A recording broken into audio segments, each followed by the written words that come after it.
I kind of want to talk about meltdowns, right? Emotional breakdown, really anything that kind of just shakes your world and makes you reconsider a lot of things. So for me, the last 2 weeks I would say have been very crazy in terms of just being very emotional,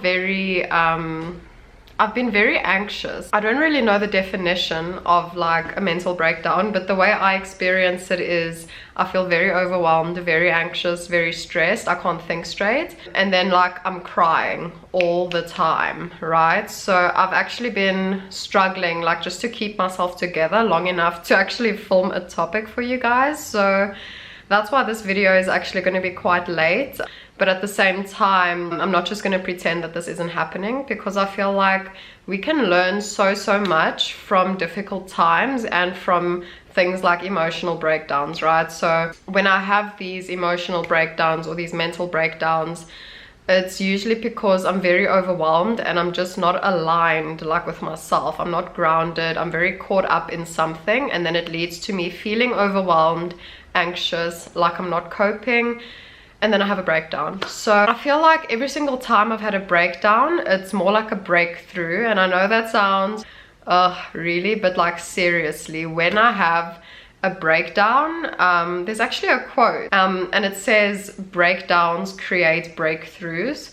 So I think maybe that's in the back of my mind, and that's why I just thought of that. But when I have an emotional breakdown or when I have a mental breakdown, it always causes a very big shift in my life. It always makes me grow in some way, and I think that's a good thing. I always have these emotional breakdowns when it's like a breaking point for me and I need to change something in my life. And so I'm not going to go into it too much, but basically I've just been very stressed and very overwhelmed, and that caused me to then have an emotional breakdown. So it kind of made me realize a few things, right? Going through my latest meltdown made me realize a few things about meltdowns in general, and I realized that there's actually some benefits to it. So I know that sounds crazy. Who wants to cry and like not sleep and just go through the most? But you can learn so much from those moments. So what I realized is that I'm not really making time for myself, right? And I think my meltdowns are kind of triggered by not giving myself enough time and attention. So like for a long time I was stressed out and I was sad and I was, you know, not dealing with that. And so what happens is I have a meltdown, because then it like forces me to face that I'm not dealing with. It's almost like I have to just like give up. I have to actually deal with it, otherwise I never recover from this, and like I just kind of get into a bad place. I noticed that my breakdown is kind of like a way for me to face those things that I've been avoiding. And this has happened a few times in my life, like I said. So every meltdown that I've had over the last few years has taught me so much, because I have a breakdown because I'm not dealing with something, right? So I think we go through things in our lives and it causes us to experience very negative emotions sometimes. So I don't know, maybe something will happen in your life or at work and you get really stressed out, but because we are like fast-paced society, we kind of just keep going and we just kind of nudge those feelings down and we don't deal with them.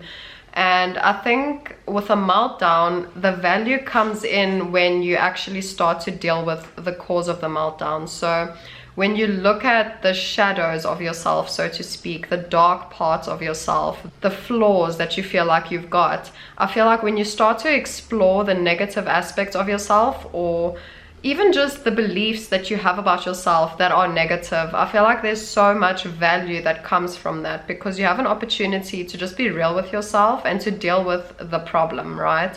I'm very much that person that believes in confronting, you know, your feelings, things that you think are wrong with yourself and why you believe those things are wrong. And I think a lot of the times we judge ourselves, we compare ourselves to people on social media, and we believe that we need to be better than what we are, or we need to be doing more, we need to be more successful, we need to work harder. There's this thing, you know, that we call hustling, and I think in some ways it's good, and I get it. Like, people value that kind of hard work and pushing, always being busy. I get it. I get the hustle grind, but I think we kind of forget that we need to take care of ourselves and that we need to actually make time for ourselves to just be, right? Because we're always doing, we're always doing something, or we feel like we should always be doing something, always be productive, and we never make time for ourselves. And so that is the trap that I fell into this past week. I was just so busy and I wasn't making time for myself. I wasn't making time to just be. When I was, having downtime, like maybe for a few hours before I go to sleep, I was distracting myself on my phone. And that is where the problem comes in, because I think I spend a lot of time like numbing myself instead of actually dealing with myself and like giving myself a break from everything else that I'm busy with. And then I end up being overwhelmed and I have a breakdown just because I never took the time to actually just relax and be, right? So just, I don't know, listen to music, relax, not do anything. I always feel like I have to be busy. And so I think in some ways I distract myself on my phone instead of just relaxing, which I know maybe sounds stupid, and I might have a problem with technology and with screen time. Definitely, I'll be the first to admit it. But my point is, having a breakdown forces you to realize these things, and it forces you to realize that, oh, I actually haven't been making time for myself. I haven't been just being, you know what I mean? We're always doing, and we never just be.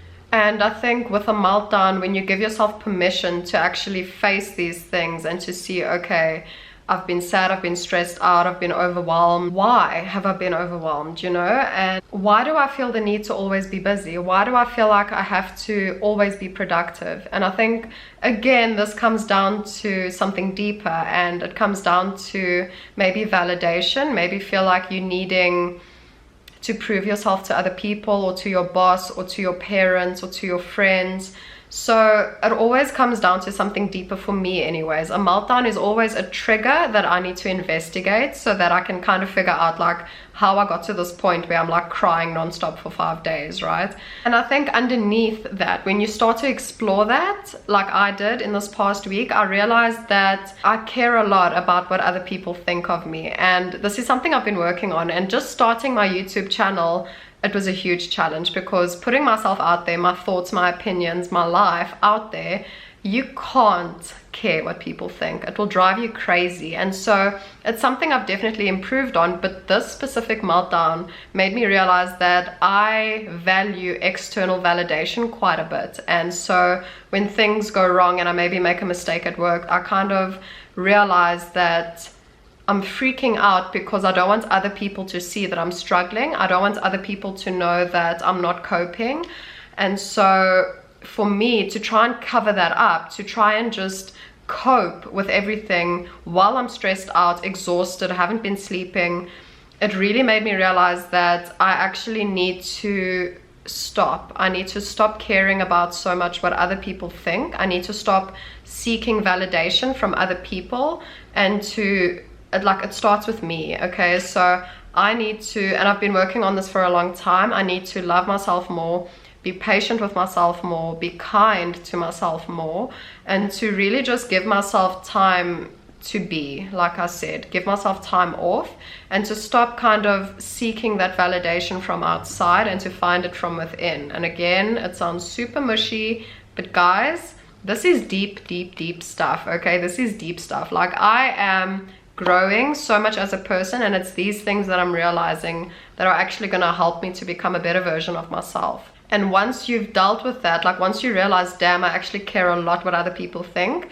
once you accept that, you can actually work on it, okay? And you can work on reducing it, and that's what I'm going to try and do. And I think there's so much relief that comes from that, because then it's like, okay, you're not as overwhelmed, because you realize why you are overwhelmed. You realize why you feel so all over the place and so stressed. It's because I'm trying to be perfect at everything that it kind of drives you crazy, and it makes you even worse. It makes you perform even worse than you would have when you are overwhelmed and you're not dealing with it. And I think you find a lot of peace and happiness after that, because then you can finally relax and realize, okay, the only reason I feel like I'm working so hard is to prove myself and to get that external validation. And so immediately you're like, oh, I'm actually not even doing this for myself. I'm doing this to impress other people and to get that praise and that validation from outside. I think we all have those issues within ourselves where we maybe fear judgment, or we fear what other people will think of us or what they'll say.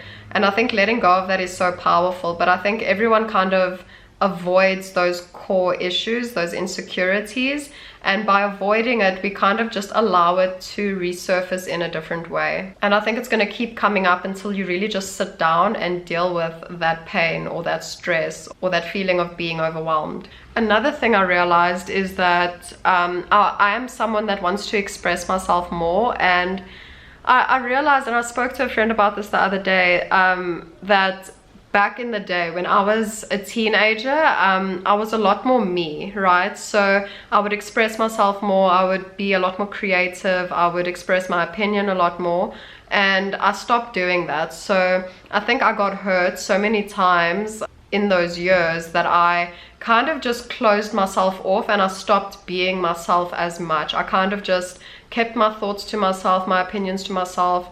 I wasn't being me, I wasn't expressing myself, and that's why I'm so grateful for my YouTube channel, because it's given me the opportunity to really just express myself in whatever way I want, talk about whatever I want, do whatever I want, share whatever I want, and it really gives me the opportunity to just be me again, you know? So I'm really grateful for it, and I think it's made me realize a lot more in terms of like what makes me happy as a person, what makes me fulfilled.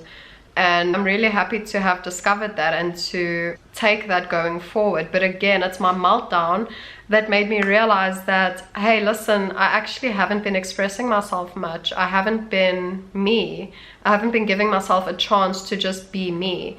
And that's so powerful, because I think a lot of the power that we have comes from just being ourselves and from just expressing ourselves and our stories. And there's so much power in that, there's so much strength in that, because you never really know who's going through the same thing. You never know how many people could actually relate to that story.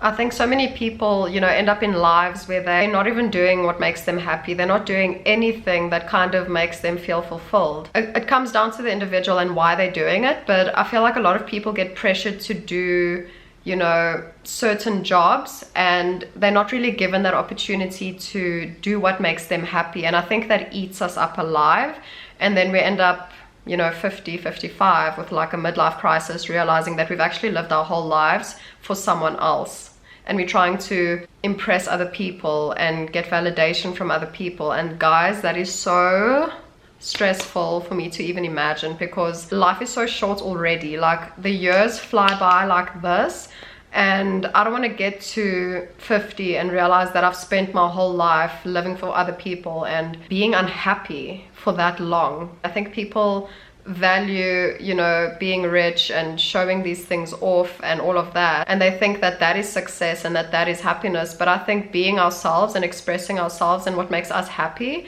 I think that is the most important thing, and I value happiness more than anything else. So I think we quantify success in such a way that we think, okay, money equals success, you know, the fast car, the big house, that is success.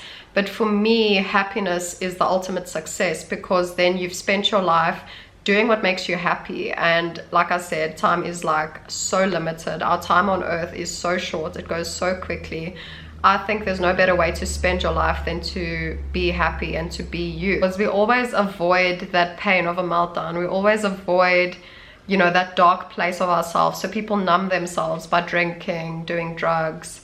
I don't know, there's a lot of different things that people do to cope, and I think by avoiding that pain, we ultimately just create more pain. So yeah, guys, that's basically my talk about meltdowns. I know it was a bit preachy, but it's fine. I hope I got through to at least one person, because guys, life is too short. Just be yourself, just express yourself, do what makes you happy, and consider, you know, why you do the things you do. Why are you working that job? Why are you doing anything that you do? Is it for you or is it for other people?